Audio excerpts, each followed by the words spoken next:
Halo Sobat KSR, akhirnya bertemu lagi dengan video pembelajaran kreatif edisi 9 pada pagi hari ini bersama Ibu Harum, dosen FKM sekaligus pembina KSR PMI Unit Universitas Jember kita yang tercinta.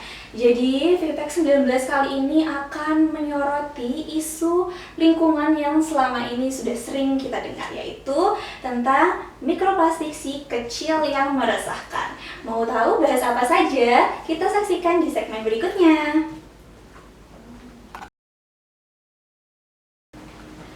Baik, Ibu Harum, bagaimana kabarnya Ibu?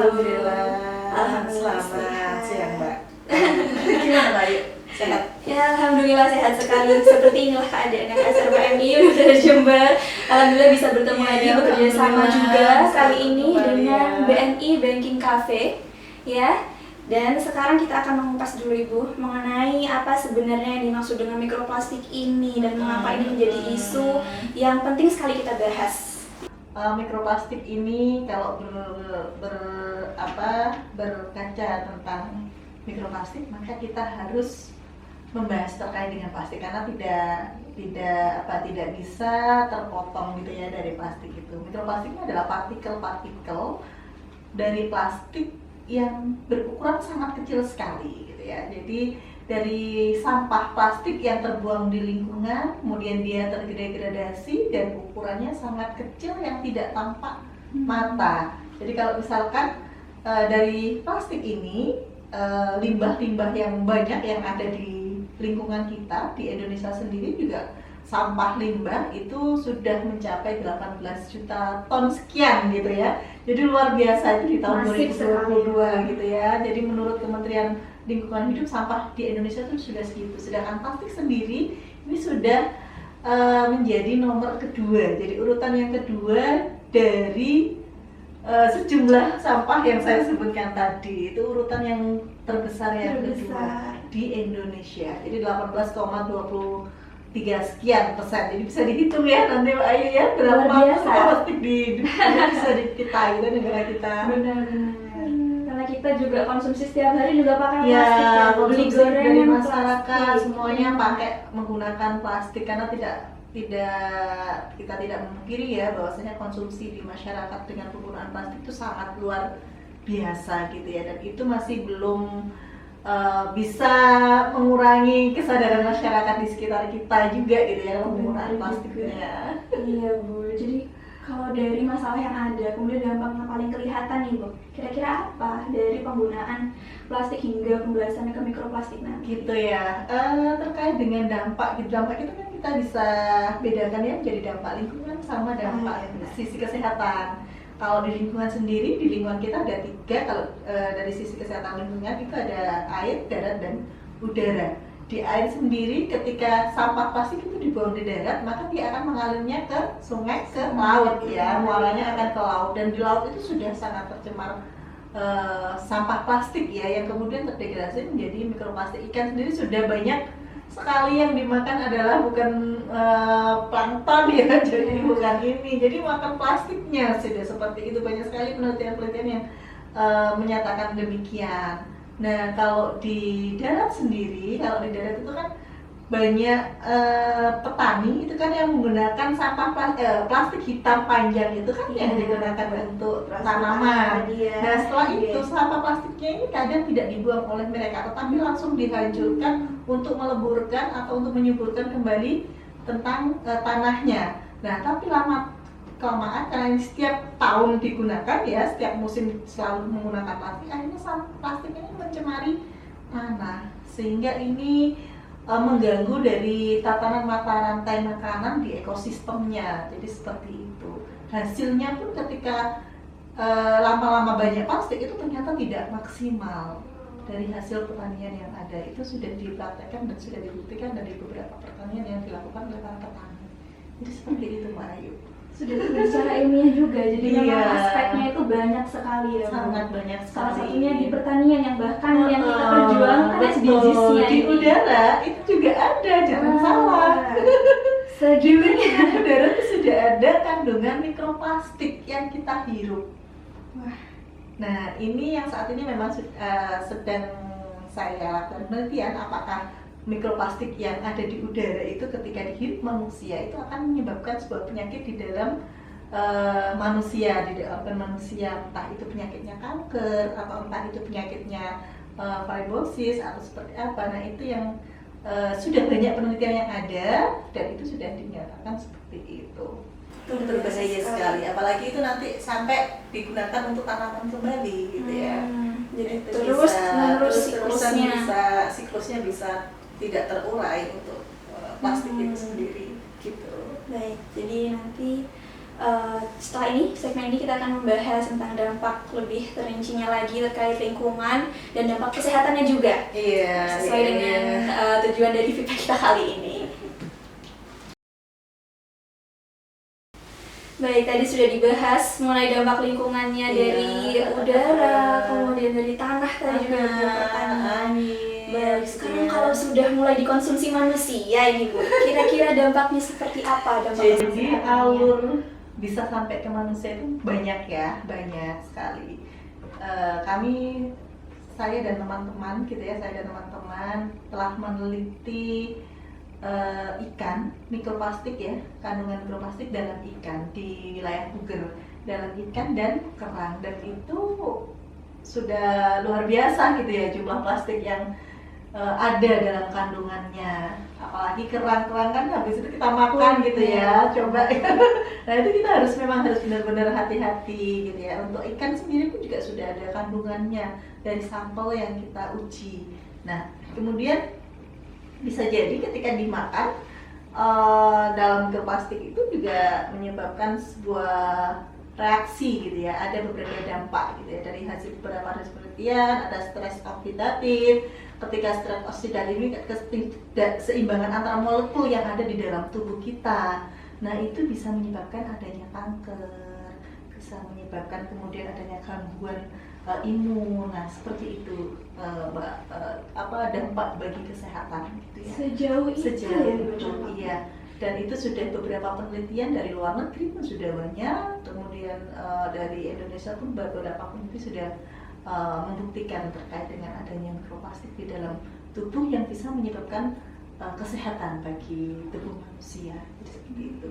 Itu kira-kira sampai berapa kali konsumsi sampai sedemikian? Kalau konsumsi itu kan kita tidak tahu ya bagaimana konsumsinya mikroplastik.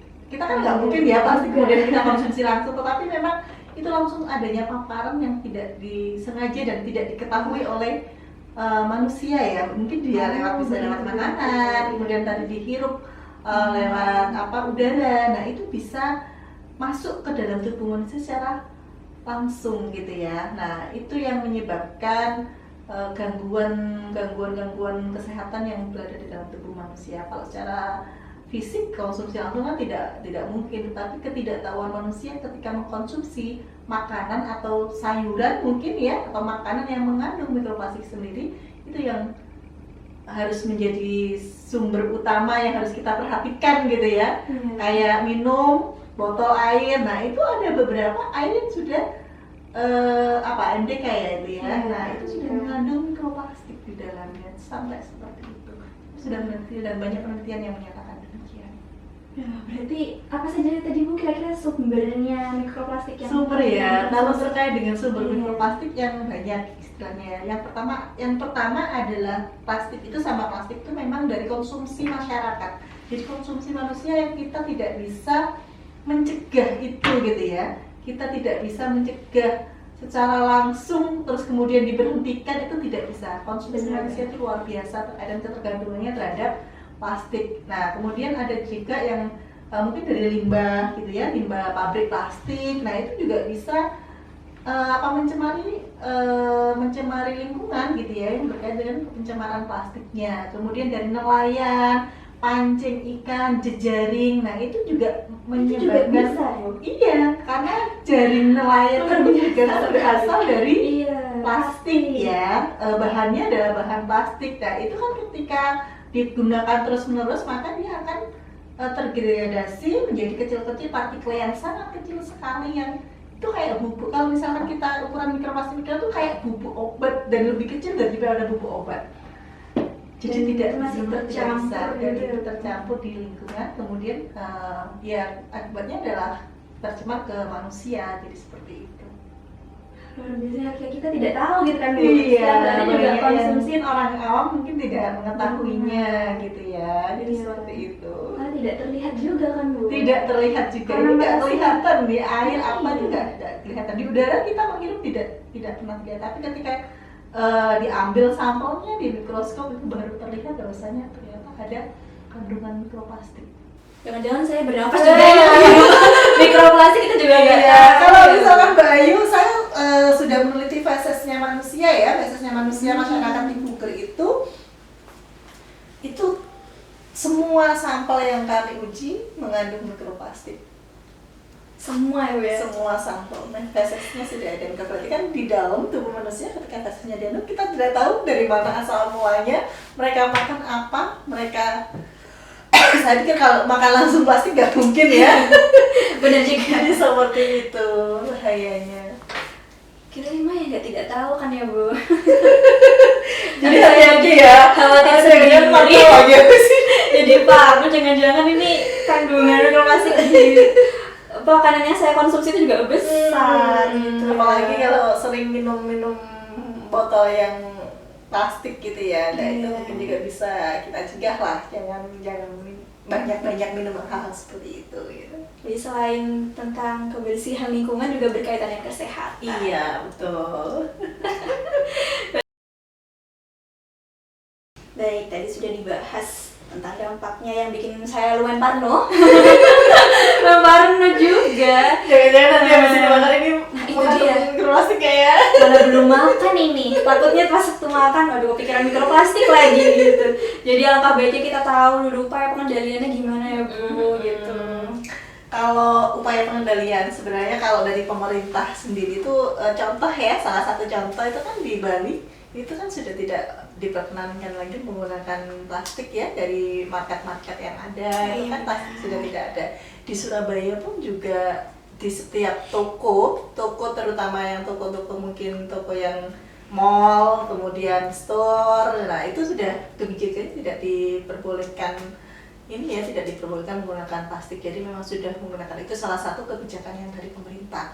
Memang kalau untuk sumbernya itu harus kita stop penggunaan produksi mikroplastik, tapi itu sepertinya tidak bisa untuk dilakukan ya, terkait dengan kebijakannya yang berkaitan dengan berbagai macam sebuah kebutuhan gitu ya. Tapi memang salah satu sumbernya memang harus itu gitu ya. Nah, tapi untuk pencegahan dari masyarakat sebenarnya kita bisa, contoh kita kalau misalkan pergi ke pasar nih Mbak, gitu ya, recycle, nah kemudian reuse, nah mengurangi penggunaan plastik, kemudian menggunakan kembali barang yang sekiranya bisa kita pergunakan. Nah, hal-hal tersebut itu bisa kita lakukan. Nah, kayak misalkan Mbak Ayu kalau pergi ke Indomaret pakai goodie bag dong. Jadi tersindir ya. Saya baru beli ini pakai kresek. Jangan mau menggunakan kresek misalkan di hypermart atau minimart gitu ya. Jangan menggunakan plastik. Otomatis harus menggunakan goodie bag sendiri. Atau misalkan kalau ke pasar gitu ya. Kadang-kadang kan banyak sekali ibu-ibu yang ketika ke pasar mungkin bawa sudah beberapa banyak yang menggunakan tas besar sendiri ya, untuk biar tujuannya sebenarnya kan untuk mengurangi penggunaan plastiknya, tetapi pada kenyataannya kan tidak, itu hanya digunakan sebagai tempat untuk beberapa belanjaan yang ada.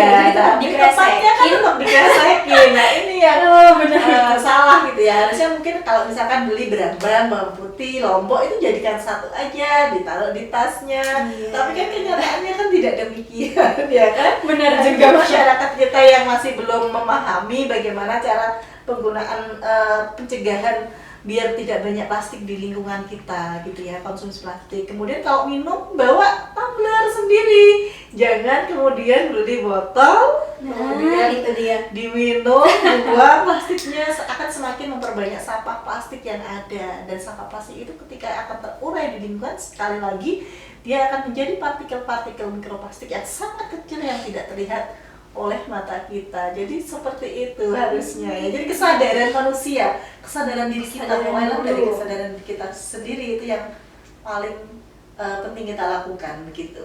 Ya, Makan pun juga demikian ya. Makan jangan menggunakan ini, kalau bisa, kalau memang berani bawa aja ini makan untuk kotak makan itu bawa kotak ke warungnya untuk dibungkus dan lain sebagainya kayak gitu. Kebanyakan kitanya kayak malu gitu Bu, kan kayak orang iya. yang mau bekel aja gitu kan. Iya, tapi kalau misalkan penjual sih bisa sebenarnya saat ini menggunakan ini ya, bukan styrofoam, menggunakan kotak ya, kotak kertas gitu. Oh iya, seperti itu. Sekarang sudah kotak karton, nah itu mungkin sudah banyak ya. Nah, styrofoam itu kalau bisa jangan, karena ini memang sudah sangat berbahaya sekali. Dan styrofoam ini adalah salah satu plastik yang sangat tidak bisa terurai di dunia. Sangat tidak bisa ya. Ada sangatnya loh ini. Itu sangat berbahaya dan sangat susah sekali untuk terurai. Jadi seperti itu kalau styrofoam meskipun kayak kecil ya, tapi ketika udah di lingkungan itu nggak bisa terurai berikutnya. Mungkin berpuluh-puluh tahun atau ratusan tahun bisa terurainya. Selama itu tidak bisa terurai. Selama itu luar biasa sekali ya. Tadi sudah disebutkan juga, pokoknya yang utama kesadaran dari individu, dari masyarakat ya, terus ditunjang lagi dengan kebijakan pemerintah. Iya. Kemudian betul. Mungkin dari sektor-sektor swasta juga bisa membuat harusnya memang kebijakan pemerintah ini yang mungkin bisa mendukung lah ya. Kalau di sekitar kita, di lingkungan kita ya, mungkin kebijakan di kampus tidak menggunakan harus menggunakan air isi ulang, jadi membawa tumbler sendiri mahasiswanya. Nah itu butuh untuk kebiasaan. Kalau tidak terbiasa pasti akan dia ya. Faktor kebiasaan dan kesadaran. Kalau itu tidak berbudaya, tidak dibudayakan, maka akan kembali lagi ke wilayah-wilayah yang pokoknya yang penting nyaman aja bagi kita. Maksudnya kan manusia itu kadang-kadang kan yang penting beres, yang penting ini kan gitu ya. Mintanya milih instan. secepatnya, milih instan bagaimana enaknya kayak gitu. Tapi kalau untuk yang ribet itu kan nggak mau. Tapi itu harus dibudayakan harusnya. Jadi seperti itu sih. Karena sudah di depan mata ini ya, imbasnya dan mulai terlihat, bahkan sudah diteliti oleh Bu Harum.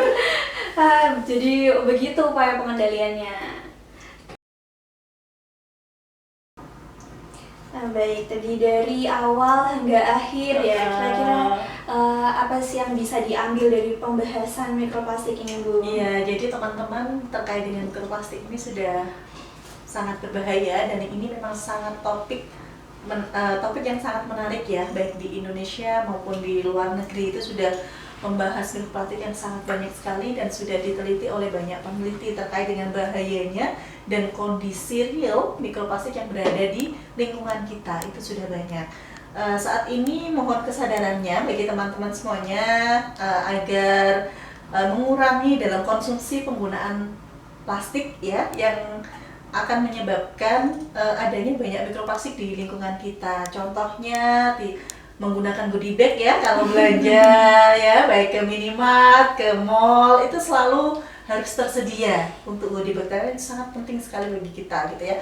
Apalagi kalau sudah di mall-mall yang sudah ada sebuah kebijakan yang tidak menerapkan penggunaan plastik. Nah, itu lumayan juga mengurangi kantong dana kita gitu ya, karena harus beli memang untuk kantongnya. Kemudian kalau minum, usahakan sedotannya tidak dipakai ya.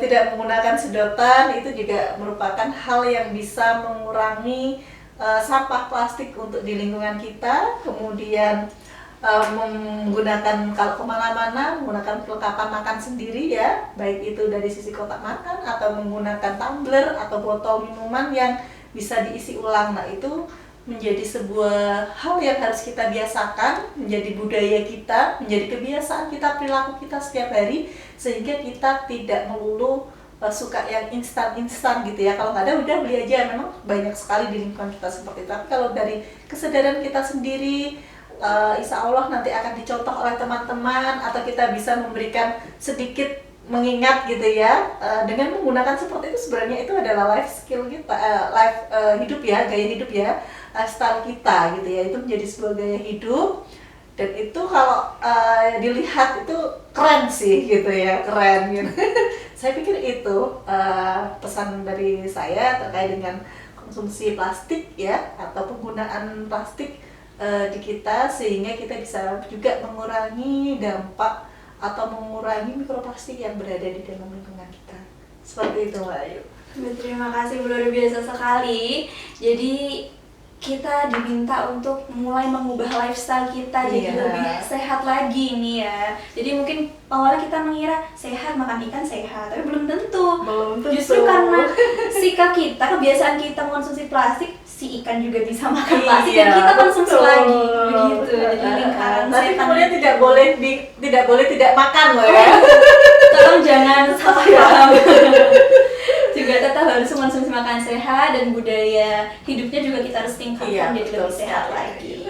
Luar biasa sekali ilmunya Ibu, terima kasih. Iya, sama-sama. Semoga sukses penelitiannya juga. Iya, amin, mohon doanya ya, semoga lancar dan hasilnya nanti bisa luar biasa. Karena ini bermanfaat juga di sumber pengetahuannya itu. Terima kasih banyak ya, Ibu. terima kasih sama Mbak Ayu. Jadi begini, sekian pembahasan mengenai mikroplastik kita. Tapi jangan pergi dulu, karena setelah ini kita akan membahas lebih jauh bagaimana implementasi pengendalian mikroplastik yang terjadi di beberapa sektor swasta. Salah satunya adalah yang dilakukan oleh pihak BNI, KCP BNI Jember. Setelah ini, tunggu.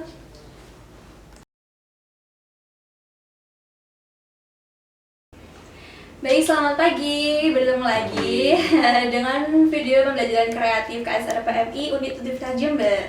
Jadi tadi sudah sempat membahas lebih rinci mengenai mikroplastik bersama Ibu Harum. Sekarang kita akan berbincang lagi dengan Bapak Rahmat Priyadi, pimpinan KCP BNI Universitas Jember. Selamat pagi Bapak Rahmat Priyadi. Pagi semuanya. Bagaimana Salam sehat. kabarnya?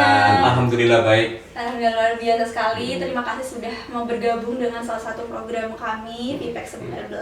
Jadi begini Bapak, tadi sudah membahas nih lebih lanjut mengenai mikroplastik dan berbagai pengendalian, upaya pengendaliannya. Jadi kita sendiri ini for information, teman-teman, kita menggunakan salah satu fasilitas dari BNI Banking Cafe di Universitas Jember. Gitu. Apakah dari Bapak sendiri bisa menjelaskan beberapa kebijakan dari BNI Banking Cafe yang bisa mendukung green zone yang berhubungan dengan upaya pengendalian mikroplastik ini, Pak? Ya, topiknya menarik ya. Ini inline juga dengan bagaimana kebijakan di kantor pusat kami untuk kita sudah mulai menerapkan green zone lifestyle juga kepada seluruh pegawai yang ada di lingkungan BNI. Yang pasti kami sudah mendukung AMDK ya, bahwasanya air minum dalam kemasan ini tidak diperbolehkan lagi untuk plastik-plastik yang ada di lingkungan kami. Jadi kita sudah menggunakan, kalau misalnya ada tamu ya pakai gelas ya, jadi pakai pitcher gitu. Terus yang kedua,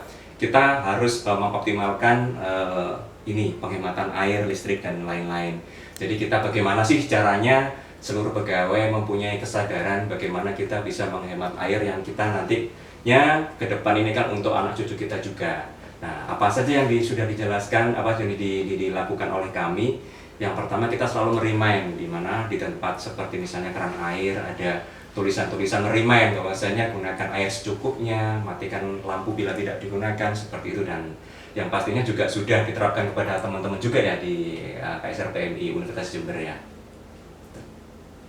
Berarti sudah mulai diterapkan juga. Salah satu tadi memang dijelaskan Bapak oleh Bu Harum, salah satu upayanya memang perlu ada tindakan dari istilahnya kalau kita pemerintah gitu. Jadi dari BNI juga menganut dari pemerintah juga dan diterapkan juga begitu. Betul. Jadi sejauh ini oh ya, tadi saya sempat baca juga ada istilah green zone tadi. Selain dari yang Bapak jelaskan terkait penggunaan plastik digantikan dengan gelas, itu selain itu apa lagi ya Bapak? Sementara sih untuk yang saat ini yang bisa kita jalankan dua itu ya, seperti penggunaan air secukupnya, mengurangi sampah plastik dalam hal ini air minum dalam kemasan. Jadi kita kemana-mana harus bawa tumbler ya, kita sudah sediakan tumbler, jadi juga sudah ada air di dalam kondisi dispenser ya, jadi kemana-mana sudah cukup menggunakan tumbler. Dan lain-lainnya sih sama juga yang sudah dijelaskan oleh Mbak Ayu tadi terkait dengan green zone ini kan kebiasaan-kebiasaannya kita bisa untuk menghemat semuanya, baik itu nggak hanya air aja tapi juga listrik gitu Mbak. Jadi sudah benar-benar ini linear sekali. Iya. Dengan pembahasan kita kali ini juga terkait pembahasan isu yang sedang marak memang dan direspon positif juga dari kebijakan BNI tersendiri. Iya. Begitu. Jadi terima kasih Bapak sekali lagi. Siap. Terima kasih karena sudah mau bersinergi. Ini Iya. bersinergi dengan mahasiswa UKM PSR PMI Universitas Jember. Semoga kedepannya juga kita masih bisa terus melanjutkan sinergitas ini kita. Amin, amin, Amin. amin, amin. Doa yang terbaik juga buat teman-teman KSR PMI Universitas Jember ya. Ya, mungkin ada closing statement Bapak untuk SRPMI atau boleh dengan viewers kita Oke, di yang YouTube. pasti kepada adik-adik generasi muda tetap terus semangat belajar. Kreativitas kalian sangat dibutuhkan untuk masa depan negeri ini. Yang pasti kami bangga bersinergi, kami hadir di tengah-tengah Universitas Jember. Insya Allah mudah-mudahan kita hadir BNI kepada teman-teman mahasiswa ini biar tambah untuk nilai positif ya, berkesinambungan kerjasama yang sudah ada selama ini dan akan terus berkesinambungan kerjasama ini akan terus lebih baik lagi. Amin. Amin. Amin, amin, amin, amin. Kesempatan luar biasa juga Bapak bisa Siap. hadir juga pada pagi hari Terima kasih. ini. Baik, mungkin sekian dari pembahasan feedback 19 kali ini. Semoga mulai awal hingga akhir bermanfaat untuk teman-teman semuanya. Terima kasih dan sampai jumpa. Terima kasih.